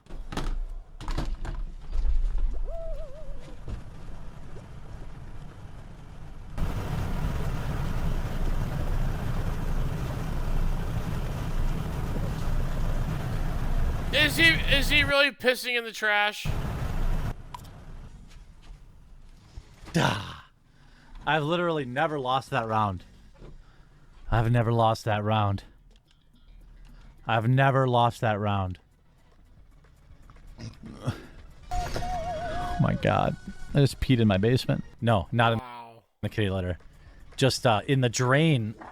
In the drain. Though Jeremy deleted the live stream, Channel Virus Sanity uploaded a 5-minute supercut of the event. Jeremy commented on this video with, imagine thinking this is Inon. In the hundreds of comments responding to TheQuartering, there is only a single comment of support. Between the basement urination and the Twitter debacle, there could be an explanation for why TheQuartering was acting out in August. It could be this graph, showing his views slumped from 23 million in July to 13 million in August, a period that Jeremy claims his channel was dead. We went through that whole month back in August where, like, I mean, it was dead. The channel was basically dead and gone for almost 3 weeks. And I think that was a direct result of a dip in my channel's activity and interactions and people liking the videos. And so now I've gone back to being a little more aggressive about that. This was around the period that Jeremy was uploading 5 to 7 videos a day. As was with the last time he saw a dip in viewership, the following month he saw an increase in views. And the month after that, he saw an increase in mockery. On October 21st, 2020, the H3 podcast released Content Court, TheQuartering, a nearly 2-hour-long video covering TheQuartering's history of blunders. He is triggered about the redesign. He doesn't like that the new updated version of the character doesn't have big boobs anymore, essentially. And he also mentions that he wasn't a fan of the original, but he's extremely triggered by this new iteration. Fascinating. Yeah. The title is Disgracing She-Ra. That's right. Disgracing She-Ra and Strong, Beautiful Heroes. I see he's achieved a almost 50% dislike ratio on this one, even from his own fans. So Jeremy has a habit of accidentally owning himself on Twitter. You use the word cuck. Your Honor, if I may interject and submit to the court, when we were looking at these, I've never laughed so hard in my life. I fell over in my chair. Wife's out flying this morning, so I got up early to play some video games. Married life. My wife just asked why her lotion was down in my office, and she refuses to believe that it was for a bit in spite of video evidence. Yeah, dude. This video also covered Jeremy's Hitler tweet, him peeing in his basement, his many videos on Brie Larson, and more. Jeremy, furious, responded on the same day of its upload on nearly every platform at his disposal. He takes basically the same boring old, like, little 10 greatest hits from the far left, you know, the whole yikes, we're gonna take every joke extremely out of context, we're gonna look at really old videos. Though Jeremy was displeased at Ethan Klein of H3H3 not providing extensive context, Jeremy himself would not even watch the content court before making this video, and proceeded to be deceptive about its contents. Well, he's lying. He clearly saw it, right? Really, really low brow, low energy stuff. I really wasn't going to respond to it, but, you know, once he starts talking about my wife, like, repeatedly, then I kind of have a problem. I barely even watched, I probably watched a grand total of 15 minutes of this, and it seemed like every little spot I picked, he was talking about my wife.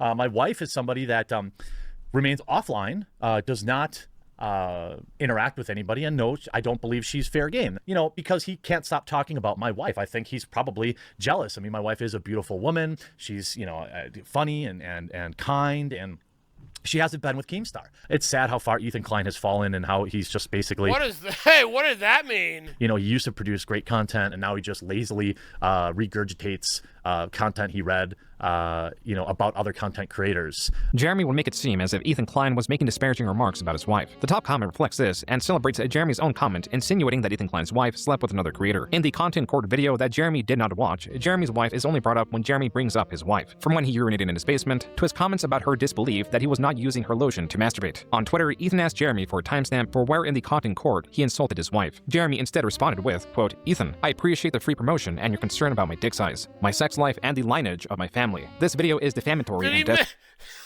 Did he mean lineage? desperate. You and I both know if you were anyone else, this would be creator-on-creator harassment and a strike. You've fallen so far." Unquote. Jeremy on the Incredible Salt channel would admit to not watching this video once more. Yeah. I didn't watch it. I didn't watch it. Who the fuck? 2 hours. It was in this stream that Jeremy clarified that, despite campaigning on Ethan and talking about his wife, he acknowledges that it was not any way disparaging. My wife, at many times, not like in a disparaging way, it just brings her into the conversation, which I find kind of shitty. He brings her in like in a... Why? In Why a is that negative way, shitty? you know, You do it all the As time. Ethan also brought up Jeremy's Hitler tweet, he now reframes it as being a joke, though the joke is not entirely clear. How the fuck are they so stuck on... What is the joke here? What is the joke? Explain. What are you joking about? It was obviously a fucking joke. And like, they...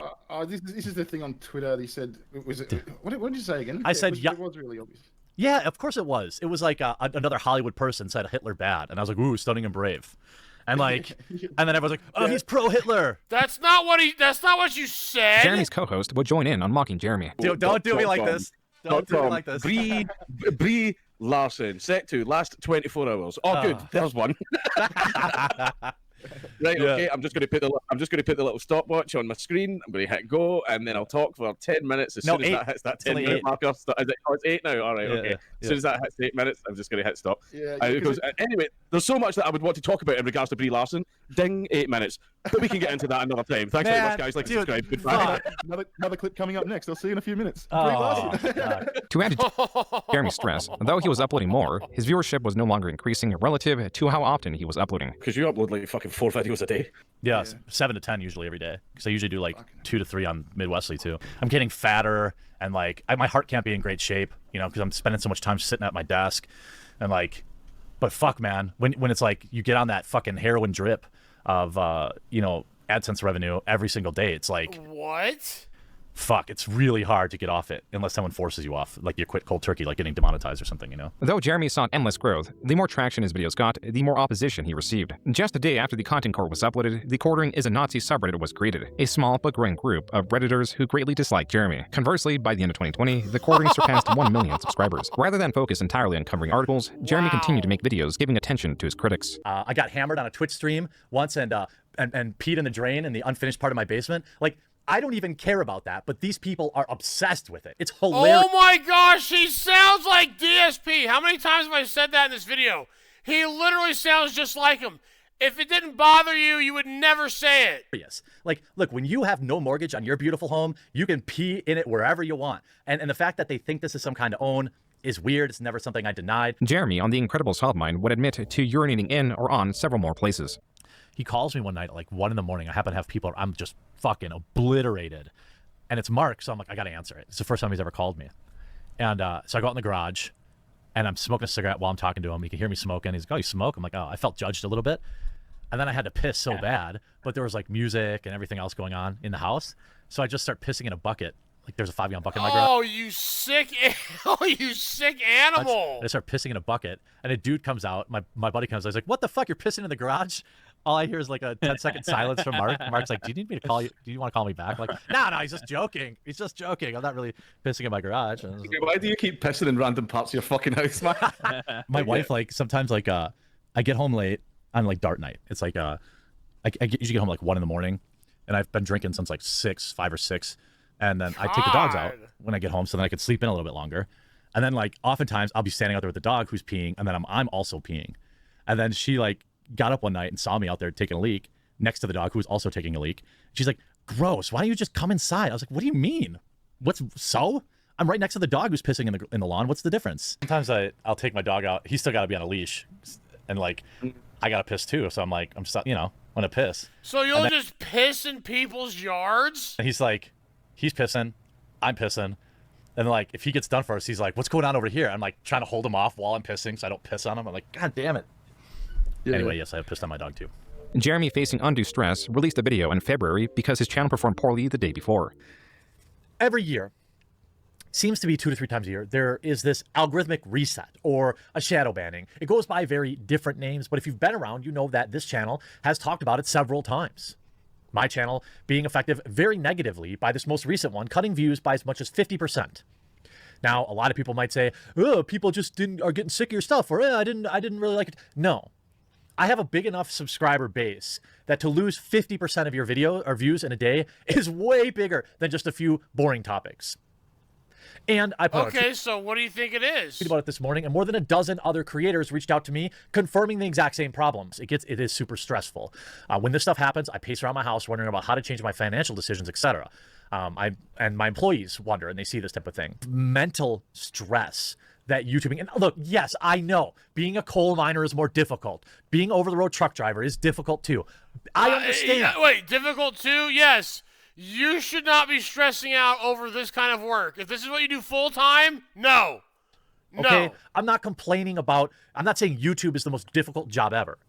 But what I am saying is you are bitching right now. Mental toll that YouTube places on content creators like myself and others with lack of communication and transparency is unlike almost any other job. As with the many other times Jeremy released a video on his channel's viewership, Social Blade shows no viewership variation for the month of February 2021. And despite it being the shortest month of the year, February outperformed the previous 6 individual months. Though it is also possible that Jeremy's videos were getting demonetized at a higher rate, or his earnings were simply just not satisfactory. Come March, Jeremy used a tried and tested method of inducing financial support. It begins with Zombie Kills, a controversial Twitch streamer that Jeremy made multiple videos covering. She was allegedly being harassed, and Jeremy was being blamed for it. This Twitter user claimed that she was swatted, naming and blaming Jeremy for the event, and asking for his sponsors forced to abandon him, all while failing to provide evidence he did such a thing. Various creators came out in support of Jeremy while denouncing the Twitter user. Jeremy covered this situation on his channel, and the Twitter user deleted her tweet. Jeremy then released a video recapping the situation, emphasizing that he needed financial support during this time. For myself and my staff, a lot of people forget, just for this YouTube channel, there's 4 full-time employees. Jeremy would transition this into promoting his Subscribe Star, a Patreon alternative. But we are now 47% of the way to essentially securing all of their jobs, regardless of if these fools get my sponsors removed or some wow. thing bad like that. Jeremy also makes it clear that this was financial support for his business, fundraising for litigation against anyone. This is DSP levels of scumbaggery. Slandering him would be a separate fund if he decided to go that route. This is a screenshot of Jeremy's Subscribe Star from February 24th, 2021. There are 3 goals on the right-hand side, all relating to support of his staff members or funding the TheQuartering website. While there is a percentage attached to them, there is no clear number attached to the goals. It is not possible to quantify how much Jeremy was earning, but it is possible to quantify support if only through how many likes and comments his post received. This post, published February 22nd, 2021, has 16 likes and 5 comments. On March 5th, after making the video requesting support, the same post has significantly more interactions, up now to 68 comments and 161 likes. Optimally, Jeremy's goals could also be tracked by how much the percentage of the goals has increased, but this is not possible because he removed or edited the old goals, the new ones highlighting protecting himself from the cancel culture mob. Jeremy's finances would be a topic of a podcast he attended later in the month, spurred on by conversation of his wife's planes. She had went to she's selling her existing plane. We don't have like Tim Pool money, so we have to sell the plane she has now before she can get something else. Wait, she has a plane? Yeah, though? She has Zenith 750. It's like a bush plane. Yeah, that's a if you got a plane, that's it's all right. Yeah. It's not he's got a plane? Yeah, but we're deciding which plane to buy after we sell the current plane. Every time I say that, I'm like, yeah, please keep super chatting me. But Normally, financial growth or growth in subscribers is enough to sate Jeremy, enough to keep him motivated to grow. But something was different this time. The wealth he was incurring, the support he was receiving, was diminishing in its effect as he began taking more time off and was forced to face his life outside of work. Jeremy did not like what little purpose he found. He explores these feelings in a video uploaded in April titled, "I've Been Kind of Depressed." Getting older, thinking about like, man, I don't have any kids, and all these things that pop in your head. I guess it's like a midlife crisis, so to speak, but not like a crisis. I didn't go out and buy a Harley or anything like that. But like, I've also been freaking grinding on YouTube for basically the last 3 years. Daily. What do you mean? What does that mean, grinding? Videos on 1 or 2 channels, multiple daily videos. This is really what kind of was like an epiphany for me. A bunch of people backed me on Subscribestar, which is like a free speech alternative to Patreon. Reality is, because people chose to back me there, I could afford to maybe not do 5 videos a day, 5 days a week. And that kind of started me thinking about like, okay, like maybe you don't have to work so much. So in terms of like mental health, I have this thing that is not unique, where I feel alone all the time, even though I'm not. It makes it really, really difficult to relate to anybody. I wouldn't say that I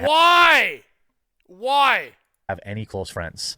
Like they may think we're close, but like I don't view them in that way, and I don't mean to be mean. I'm also a workaholic, so it makes it difficult to garner friendships or even relationships. I mean, my whole life, it's certainly affected my marriage, of course. If I have a great day, let's say I upload 4 or 5 videos that I'll get at least 100,000 views each, and they're all monetized, that is a massive dopamine hit. That's big money. I go a day and a bunch of my videos get demonetized. It's like the exact opposite. You feel like you lost out. I feel What do you mean big money? What do you spend your money on? Taking a day off. This was a video of lucidity. While the evidence in his history already pointed to it, Jeremy works for no other purpose than to grow his channel, to appease his anxiety, to distract himself from himself. He was pushing himself to find purpose outside of work, even if it pained him, to address what he considers an unsatisfying personal life. Evidently, this was too much to bear, because 3 months later, he was already back to uploading over 10 videos a day. By the way, if you don't know, I have a... Holy shit. All right, I think we're going to stop it there. This is part 1. We're going to release both these videos on the same day, so if these don't come out today, they'll be definitely out tomorrow. Appreciate you coming through. Appreciate you sticking through this long-ass video, and we'll see you on the next one.